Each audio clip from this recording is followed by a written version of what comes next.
City, the time has come. DC City, for us to be one. DC City, one. DC City, living together in harmony. DC City, listen to me, yeah, yeah. DC City, I got something to tell you. DC City, wasn't long ago. I had a vision. DC What's going on, Wiz Nation? Welcome to another episode of DC Hoopla. I'm your host, K. Jose. And of course, we talk about Washington Mystics as well as Washington Wiz basketball. So, right now we have a coaching carousel that's going on right now. A lot of coaching vacancies. Some teams have actually found their coach. And there are some teams that's still in the need of a coach. So before I even get to talking about that, because it's going to pertain to the Wiz, definitely want to speak on the Washington Mystics. They lost another one yesterday. And what I've noticed with the Mystics, with them losing these ball games, is that Tina Charles seems to be the only player that's actually giving production. But the Mystics are actually a team that's very easy to scout, and it's very easy to defend. You know, we're missing key players, Tasha Cloud, Elena Delle Donne, as well as Emma Meesman. And I know last week I was talking about Teresa Plaisance, but now Plaisance is actually starting to be neutralized. But Tina Charles is the only one that's really putting up the production. So the Mystics are also going into these games, you know, where they only have 8 players on the roster that can play. And I believe they only usually play about 7 of those players. So, you know, they're going to struggle this year until players start coming back healthy. You know, they're down 7-8. So they're just one game under 500. But, you know, the timetable on Elena Delle Donne's return is now in August. You know, with Natasha Cloud, I'm not too sure how long she's going to be out. I do know when she got injured, she was actually in a boot. So with the Mystics, you know, they're just trying to keep their head above water. But it's very challenging for them to be able to do that, you know, when their team is depleted as it is. So I'm going to definitely keep hope for the Mystics, you know, and I think they'll get it together. But clearly right now they're struggling due to the multiple injuries that they have on their team. So with that being said, because you can definitely tell by the sound of my voice, I'm not really too happy with the fact that the Mystics, you know, are struggling. But at the end of the day, it is what it is. So when we talk about the coaching, because now I'm changing it over to the NBA, the coaching vacancies, you know, Chauncey Billups has just agreed to be the coach of the Portland Trailblazers. Rick Carlisle, he's actually gone back to the Indiana Pacers. Jason Kidd is now gone over to coach the Mavs. So you have those jobs that have basically been filled. Now, I did see where Penny Hardaway's name was actually attached to the Orlando Magic, that he actually interviewed for the position to be the head coach. Oh, the Boston Celtics, they had actually, they hired Udoka. So there are some teams out there that have actually fulfilled their vacancies. And then there are some teams that still need a head coach. Um, the Pelicans are one. The Wiz is definitely another. And I just feel that I believe Charlotte is another one too, because I want to say Charlotte had then again I could be wrong when it comes down to Charlotte about them letting go of their teams, but let me just get to the Washington Wizards. So what we're hearing right now is Sam Cassell's name, Wes Unseld Jr.'s name, and Morrison's name. I can't remember. I think Sam Morrison, if I believe that's his first name, who was an assistant or was an assistant with the Celtics. So before I even start going deep into the whole coaching vacancy situation, or more so the situation in Washington, I believe this song is perfect for the Washington Wizards situation right now.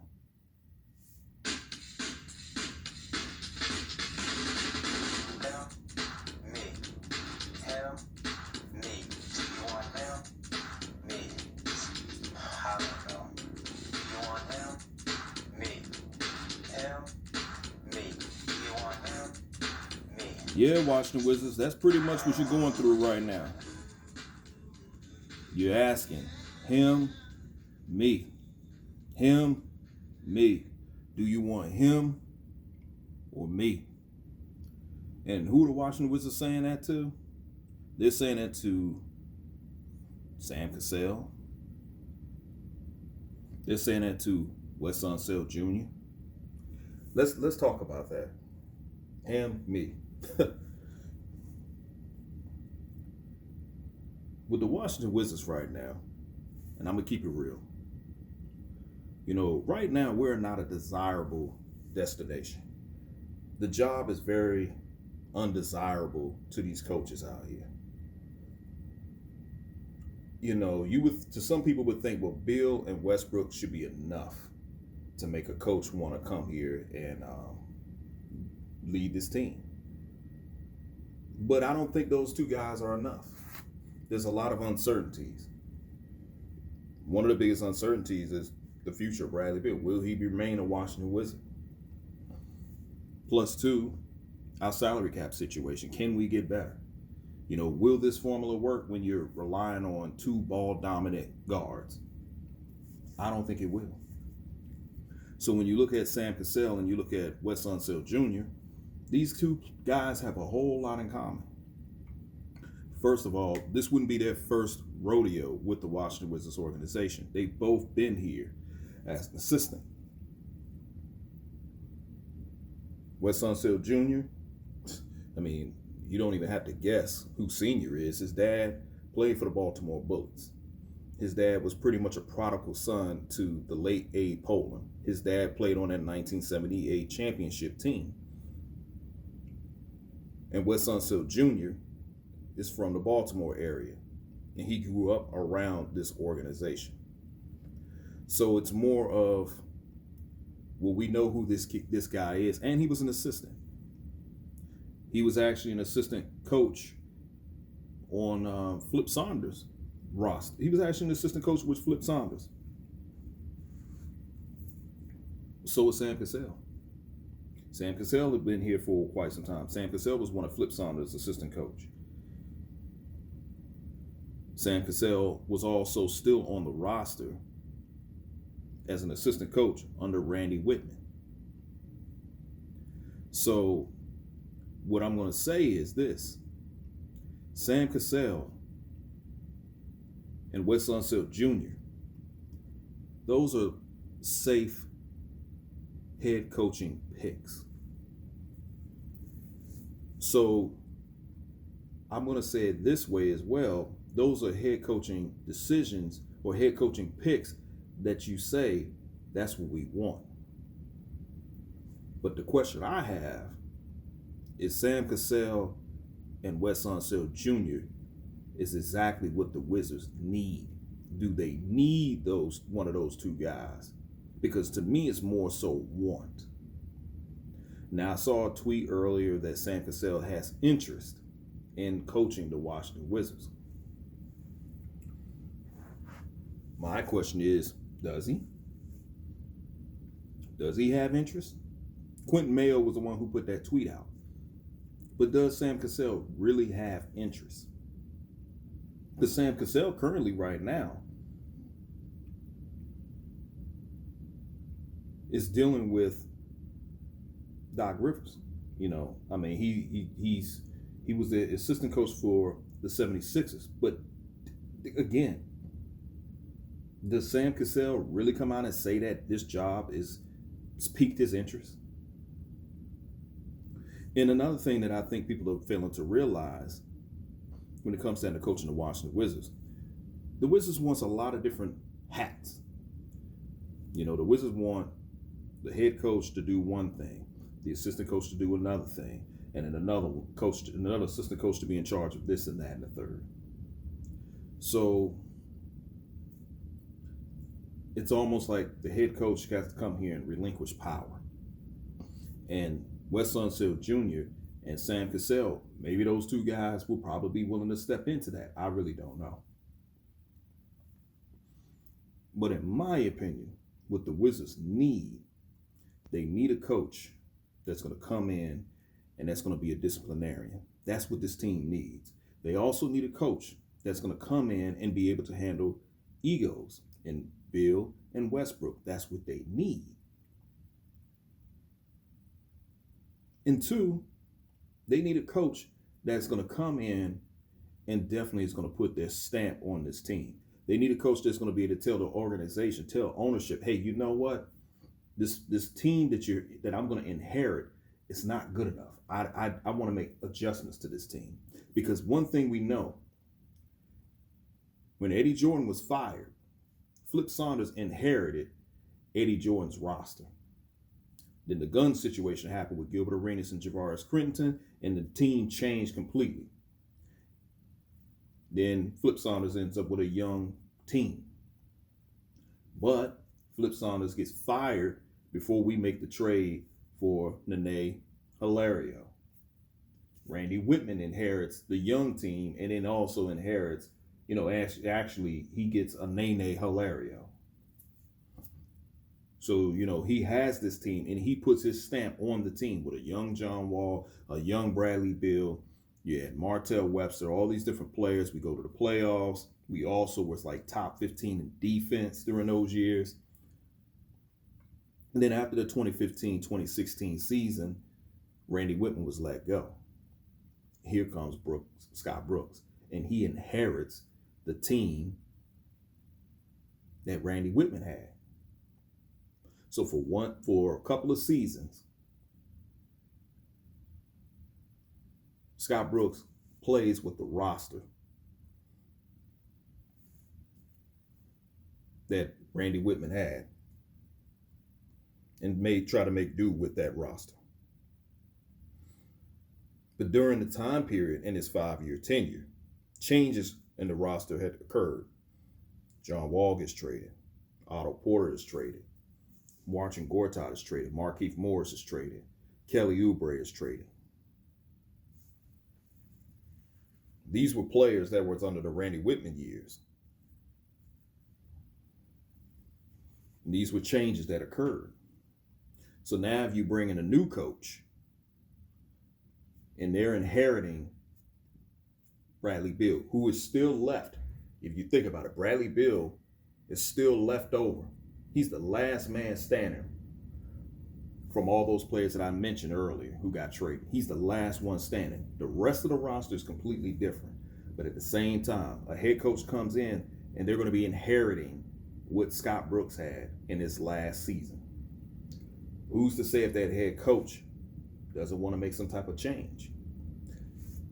But does Sam Cassell and Wes Unseld Jr., are those guys going to come in and want to make changes to the roster? Or are these guys that's just going to accept what's in front of them and try to make it work with those guys? So to me, when you ask for those two guys, It's more of a want, but I don't think they're necessarily a need. You know, how did the interview go with, I believe his name is Sam Morrison. I believe that's his name. I got to make sure I go back and look at it. But how did the interview go? What was said in the interview?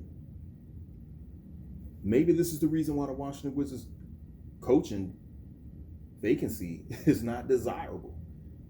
Because maybe there are some guys out there, some coaches, some assistant coaches as well, that says, you know what? I don't believe that the roster that's put together is one that can really do anything. Maybe they might say, hey, you know what? I don't believe Westbrook and Bradley Beal is it. Because one thing I did read yesterday was, hey, you know what? Anybody who comes in to coach the team needs to realize that Beal and Westbrook only has one more year. You don't need to look no further than that.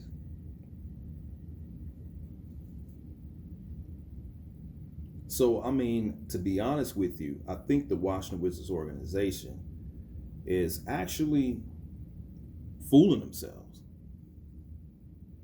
You know, they're actually trying to sell a falsehood to the fans. Now, I have no ill wills towards Sam Cassell or Wes Unseld Jr. But I think that that's just more of a safe pick for either one of those two guys. But I have not heard anything from those two guys out of their own mouths. If anything, you have somebody who's supposedly representing them saying something. And to be honest with you, I don't think I've heard anything from Wes Unseld Jr.'s camp that he was even interested in the job. I just keep reading reports that these guys are front runners. And I'm thinking to myself, really? I mean, are the Wizards organization, are they even interviewing these guys? So to me, what is the right decision for the Washington Wizards? Do you go with that one? Or do you go with the need? Do you rebuild? Or do you continue to go with what you know? And what we all know as fans of this team is that this team likes to stay the course. They don't really like to change. They have to be forced to make adjustments. They have to be forced to make trades. They don't operate the way I would like for this organization to operate. And that's the frustrating part as being a fan. Well, I'm going to say this once again. This job is not desirable. And that is the reason why we don't have coaches busting the door down to take this job. You know, a Mark Jackson would be perfect for this team, in my opinion. He'd be a disciplinarian. But again, I think that the Washington Wizards just want to get a coach that's just going to keep the status quo. And it's more so the organization saying, look, you're going to deal with the cards that are dealt right in front of you, and you're going to make it work. But I just think that doesn't spell success. That doesn't spell championship contender. If anything, it spells nothing but being a pretender. I must say, it's very tough being a Wiz fan, but I still love this team, no matter what. You know, I got my heart and my soul, man. Well, this ends another episode of DC Hoopla. But before we end this, I must say, follow me on Twitter at DC Hoopla. Follow me on IG at DC Hoopla. Also, like, share, subscribe this video. Follow my man Wiz Takes DCan at Wiz Mafia on Twitter. Also follow him on IG, Wiz Mafia. Next time I pop up on here, hopefully I'll be talking about whoever we selected as a coach. Until then, you guys have a good one.